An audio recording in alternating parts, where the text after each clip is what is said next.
Welcome to the Special Forces in World War II YouTube channel created by the Special Forces in World War II team.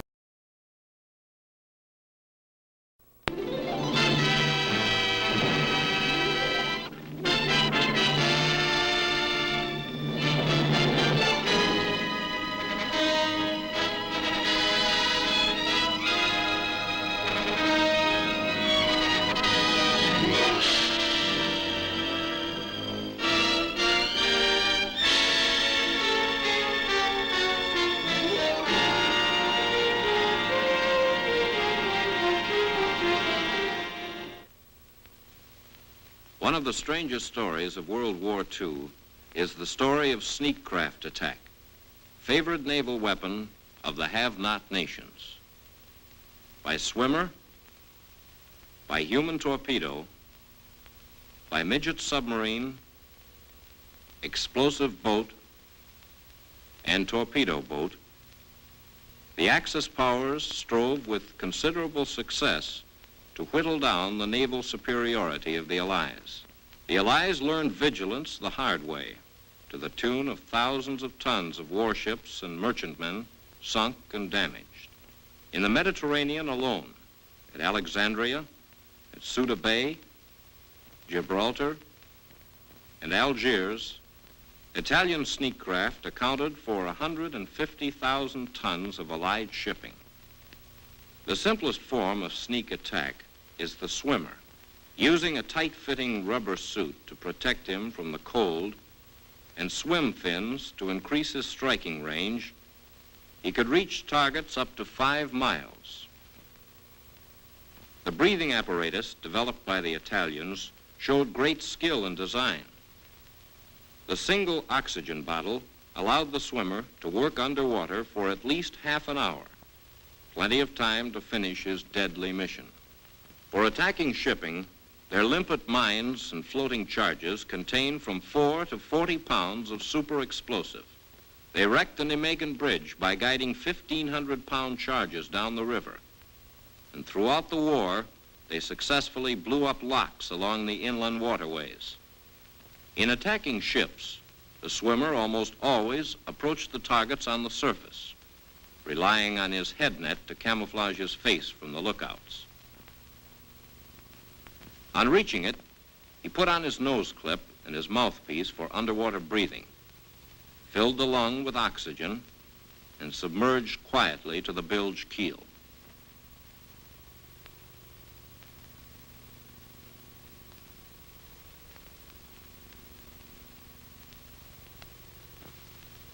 The charge was pulled down after him and clamped to the side of the hull. The time fuse, with its 4-hour delay, was started, and the attack was done.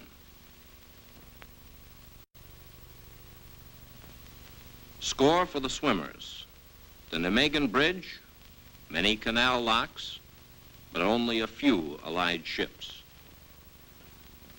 The most successful Italian sneak craft was their version of the human torpedo, the Siluro Lenta Corsa, the SLC. Popular opinion to the contrary, the SLC was not a suicide craft. It was a modification of a standard torpedo that carried 2 men and 2 heavy charges to the target. The 2 280-pound warheads were in turn clamped onto the nose of the torpedo for delivery and were readily detachable at the scene of action.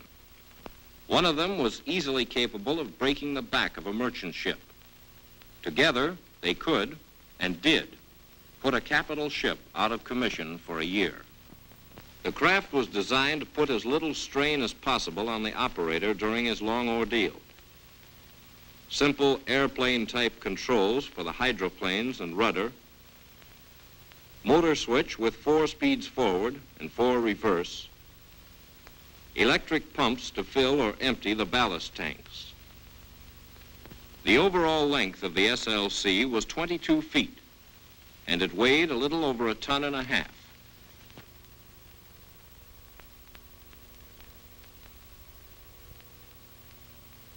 The 2 high-pressure bottles carried enough oxygen to last the torpedo men for from 5 to 6 hours of continuous use underwater. The captain of the craft sat in the forward position. He handled the controls and did the navigating. Cruising range was 15 miles at a cruising speed of 2 knots. In December 1941, 4 of these craft scored a triumph roughly equivalent to a major sea victory. Slipping into Alexandria Harbor undetected, they proved the craft's superior maneuverability and unusual striking power. Each pilot approached to within 50 to 60 yards of his target with only his eyes above water. At night, detection was almost impossible. Then he submerged and ran slowly and silently to his target.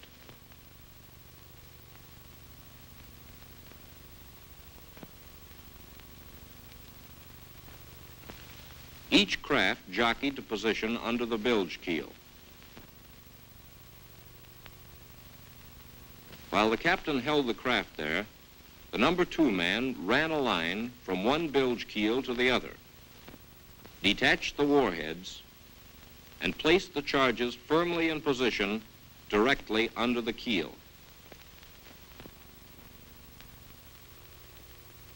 The time clocks were started, and they drove away.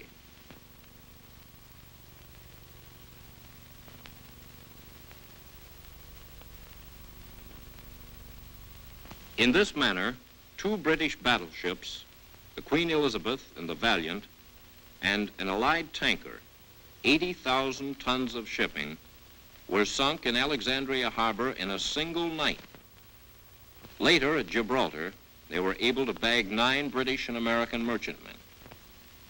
This constant threat of surprise attack was almost as much of a strain on the Allies as the 150,000 tons of shipping actually damaged or sunk. The Germans were inevitably attracted by these spectacular Italian successes, and by the spring of '44 had organized a picked corps of 10,000 officers and men. Their first successful craft was a one-man human torpedo. The real torpedo, the child, was slung below the mother, which carried it to within close firing range of the target. Every detail of the design and operation of Marder was carried out with typical German thoroughness. A welded steel trailer assured rapid delivery at the launching point, and camouflage nets preserved the secrecy of the operation. Here was a fairly effective weapon whose mobility was such that it could be quickly concentrated for mass attack. As originally designed, the German one-man torpedo was purely a surface craft. Through inexperience, the first ones beached harmlessly at Anzio Beach without firing their torpedoes. They were the subject of more curiosity than alarm. But later, in the summer of '44, they carried out successful surprise attacks.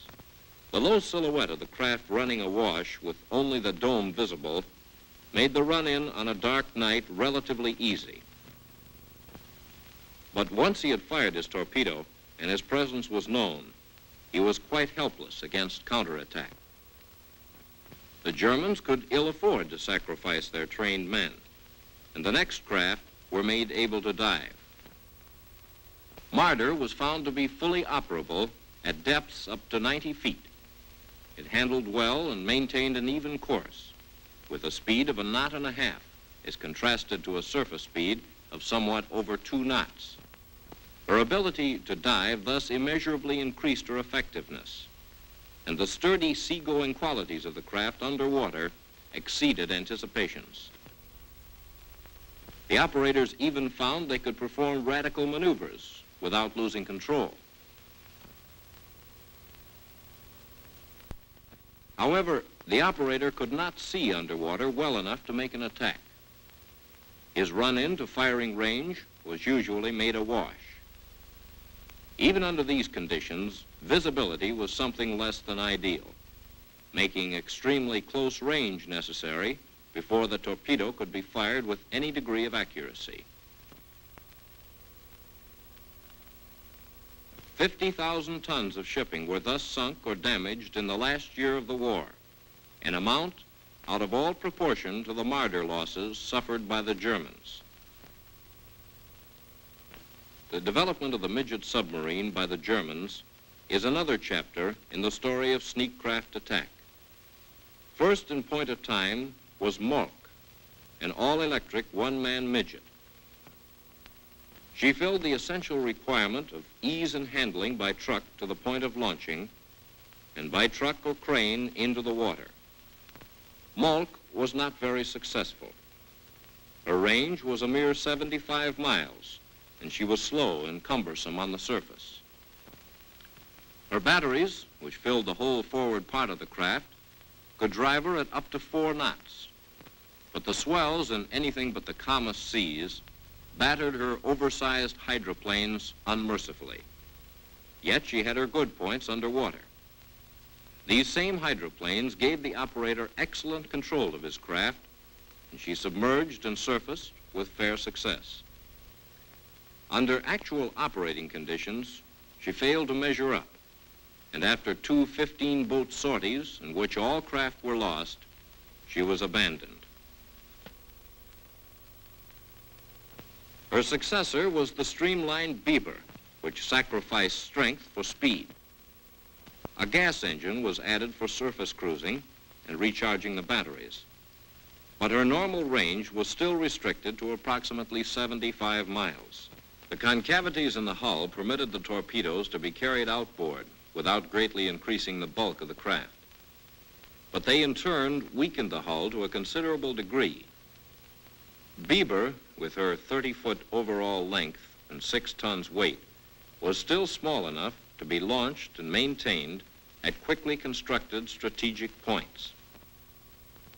In her trials, she proved faster and more maneuverable than Molch, but she was also tricky to handle, hard to navigate, and afforded only restricted visibility to the operator.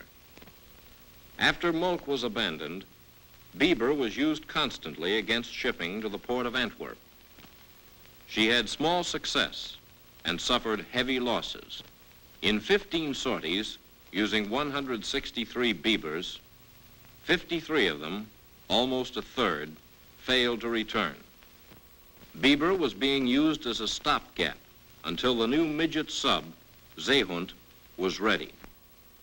Seehund came into action in December of '44.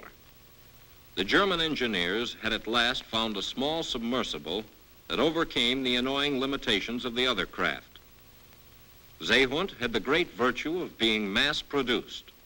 She was, in essence, a trimmed-down model of a full-size submarine and incorporated many of the best features of the British X-craft, which carried out the raid against the Tirpitz in her Norwegian fjord the previous year. Her propeller was fitted with the Korth nozzle-type rudder, similar to that of full-size German submarines. The glass observer's dome on the hatch cover safely withstood water pressure to depths of 150 feet. Her diesel drove her at 8 knots on the surface, and she handled admirably. Here at last was the best midget submarine German engineering skill could produce. The captain called the orders to the engineer, who handled all the controls. He kept her smoothly at periscope depth while he was coached into the target. He made ready for firing and diving.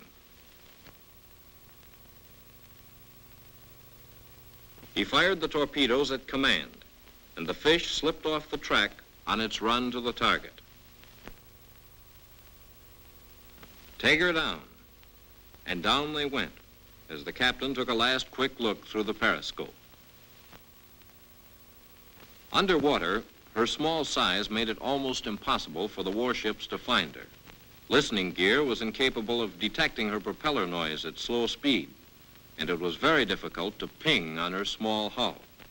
About 70% of the Seehunds made attacks on Allied shipping before the war ended, though in many cases the crews missed their targets through lack of experience. Through the periscope, they swept the sky for aircraft before surfacing to recharge batteries and for a breath of fresh air. The morale-breaking loneliness of the one-man craft was gone. Seehund, with her crew of 2, could cruise almost 500 miles and stay at sea for a week. But Seehund came too late, and the German defeat prevented her from proving to the skeptical allies that here was a weapon to be reckoned with.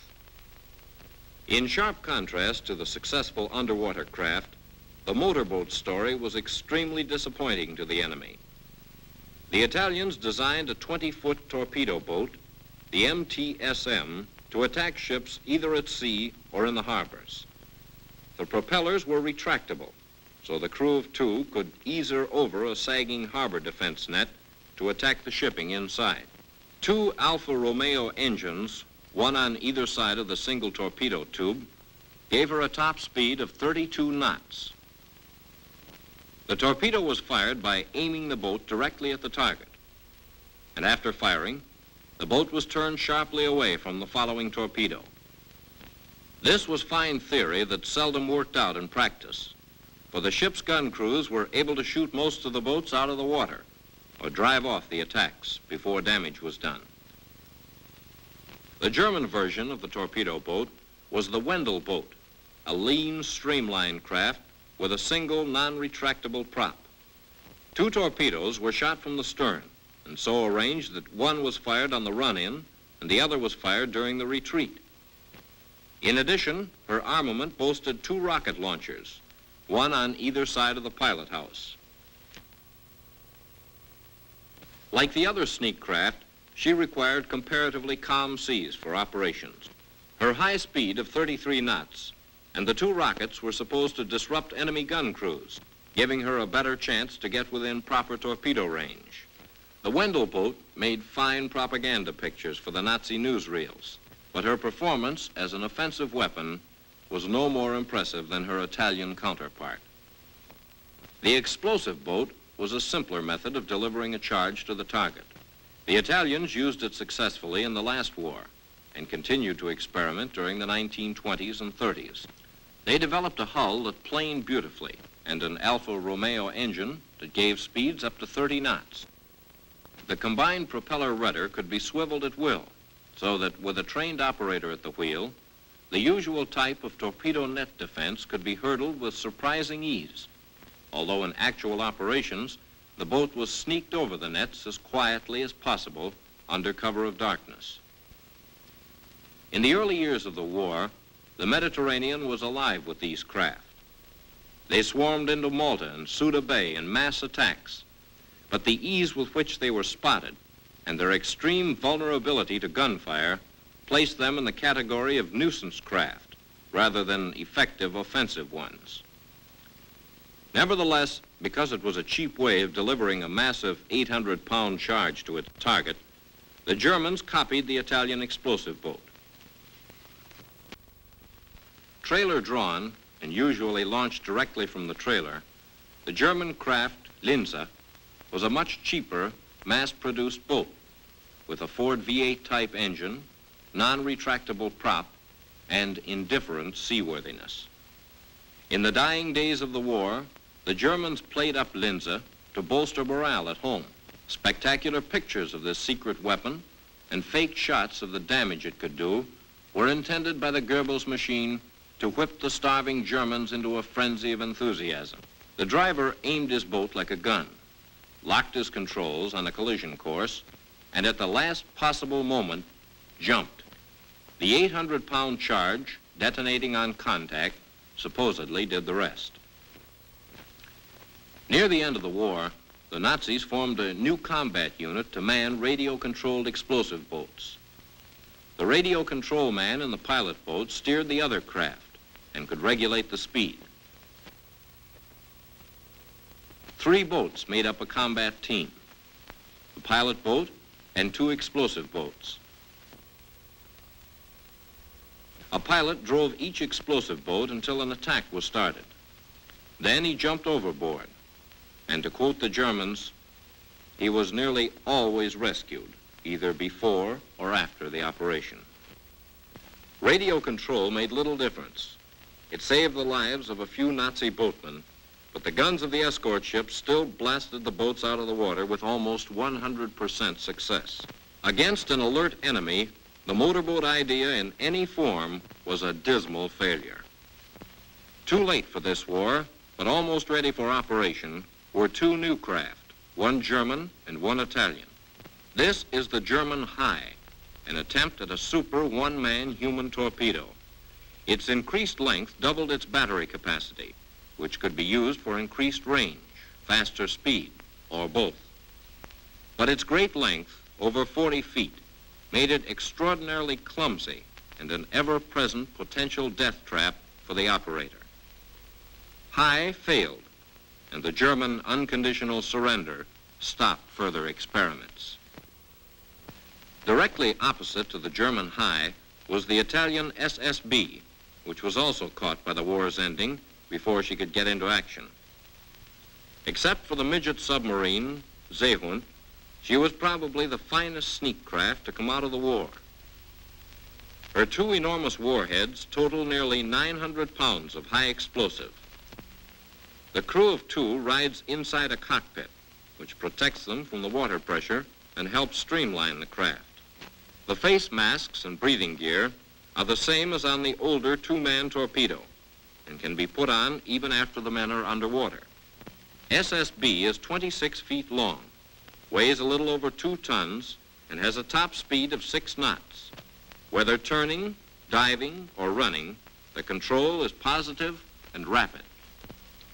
Look at the ease with which the pilot dives and climbs underwater.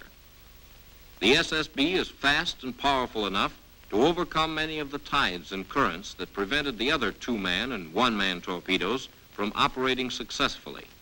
And her cruising range of 45 miles is 3 times as great as that of the older model. Watch the fast, sharp turn to the left as she surfaces.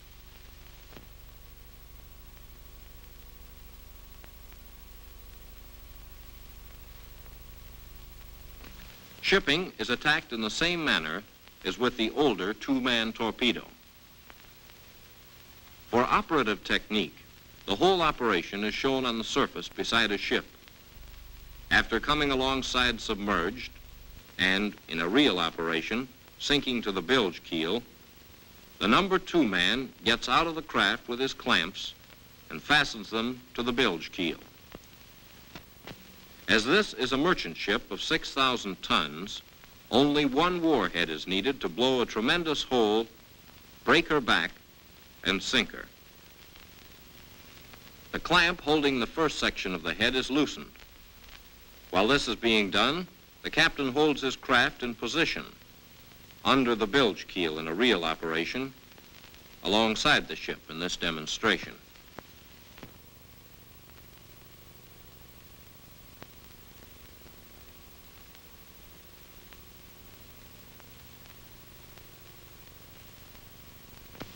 When the head is loose, a twist or two by the man underwater frees it from the craft.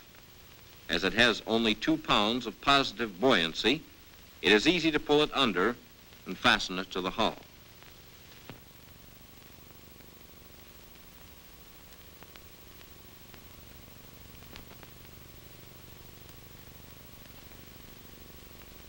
The number 2 man then climbs back aboard his craft.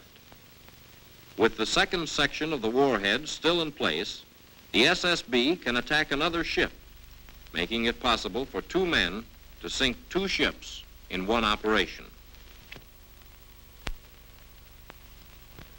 This was the array of sneak craft pitted against the Allies, and the Allies learned by hard lessons that the best defense against them was constant vigilance and a full-dress harbor defense. Attacking a harbor, the sneak craft could easily evade the long-range surface search radar or deep-water magnetic loops at the harbor mouth.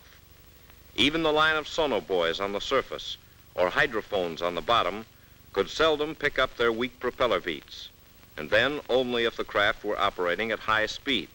The long-range heralds set up on either side of the harbor will not detect sneak craft. They are for the full-size submarines and surface vessels. One possible means of detection is the multi-turn loop, which in some cases will record the passage of the midget craft. Another detection possibility is the short pulse herald. This device can ping on a very small object, but requires constant alertness, the most expert of operators, and ideal sound and hydrographic conditions. The surface of this water is swept by supersensitive radar, that picks up objects as small as a periscope or a perspex dome or a swimmer's head. Radio in the harbor entrance control post directs the cutters to the attack.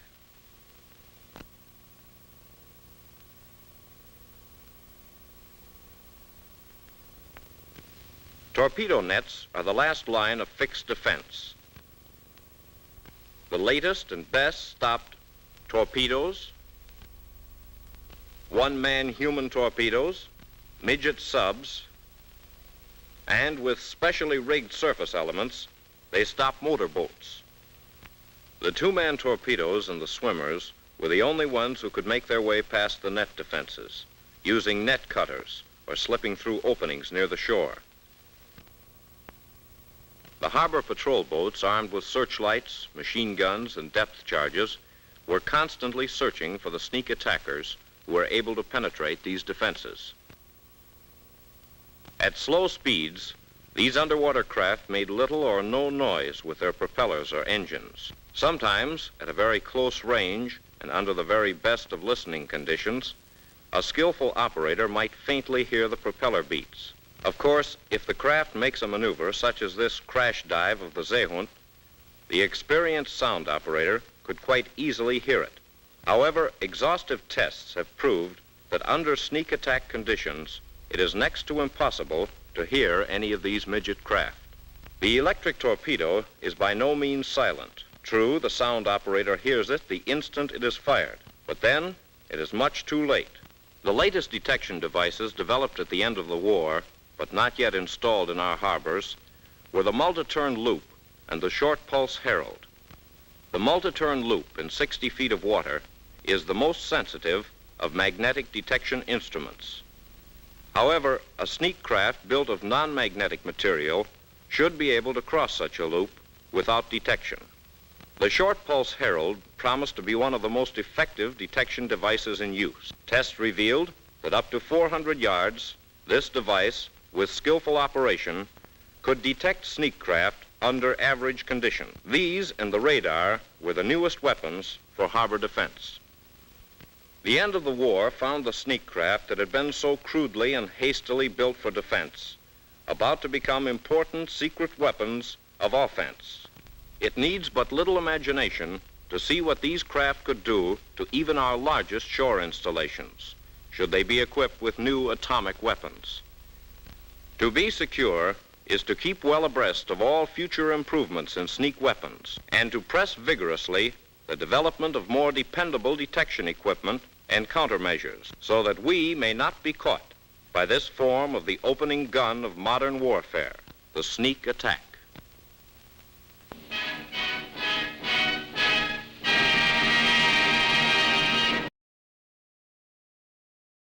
Thank you for watching the Special Forces in World War II YouTube channel, an unwavering digital fortress committed to preserving the history of elite and specialized units in World War II.